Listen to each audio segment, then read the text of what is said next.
Balasan. Officially the municipality of Balasan, Hiligaynon, Banwasang Balasan, Tagalog, Bayan ng Balasan. It is a fourth-class municipality in the province of Iloilo, Philippines. Balasan derived its name from balas, meaning sand, which are still found in abundance along the banks of Bangon River, where the first settlement was founded. 1846, Francisco Ariola, son of Datu from Hulo, together with his men, found themselves in the shores of Carles. He immediately organized the early settlers who later mingled with his men at Punta Bulacawi, a plateau just 330 meters north of the Poblacion town proper. The settlers extended their clearing up the jungles and virgin lands for development. The provincial governor of Capiz commissioned Ariola to facilitate transportation of families recruited from Antique and Daklan. In 1847, Francisco Ariola was granted permission by military governor of Capiz, Don Juan Silverio, to take 50 families from Navas, now town in the province of Baclan, to establish a settlement in Punta Bulacawi, which is now part of Carles. On January 1, 1904, the Municipio de Carles was demoted from a status of barrio to the status of Barrio Balasan. This incident disheartened some Carleseños who migrated to other towns and provinces. But among those who stayed on were the strong-willed ones who struggled hard to make Carles an independent municipality.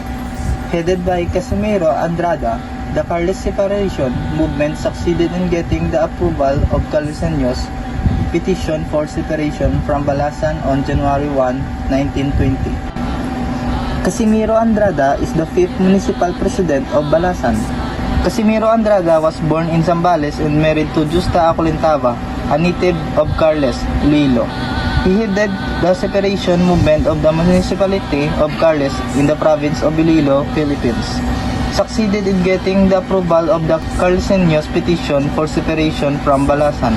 Manuel C. Ganson is a Filipino politician who was the current municipal mayor of Balasan, Iloilo. Municipality status. Balasan is recognized as municipality functioning as a local government unit with its own governance structure and leadership. Balasan is in northeast Iloilo, 129 kilometers, 80 miles from the provincial capital, Iloilo City, and 58 kilometers, 36 miles from Roas City, with a regular bus service from these two cities. The municipality has a land area of 54.27 square kilometers or 20.95 square miles, which constitute 1.09 of Iloilo total area. The topography of Balasan is characterized by a combination of coastal areas, plains, and hilly terrain. The municipality features sandy beaches along its coastline, while inland areas may consist of agricultural land and patches of forested area. The flora and fauna of Balasan included a variety of coastal vegetation, mangroves, and marine species typical of coastal ecosystems. The municipality biodiversity may also include terrestrial species found in forested area and agricultural landscape. Balasan is politically subdivided into 23 barangays. Each barangay consists of poroks and some have sitios. According to the 2020 census, it has population of 35,064 people. There are 7 Kunotype rice mill operating in the municipality. They are all located in the Poblacion. These rice mills have an estimated total milling capacity of 400 cabans of rice per day.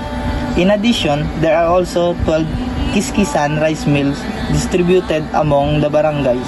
Being a coastal municipality, fishing is an important livelihood for many residents of Balasan.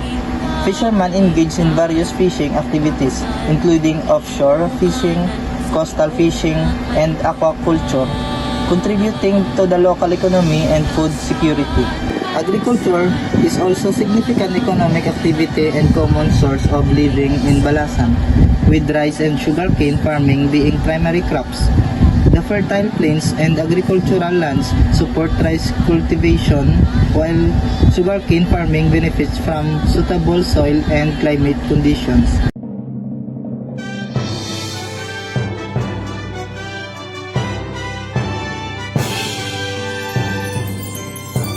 Balasan, Banuang Nabulahan, nakilala sang tanan sa kabantukan. Sa pagpanikasok sang tanan nga pumuluyo, nakita pagsanyog nga ginapangayo.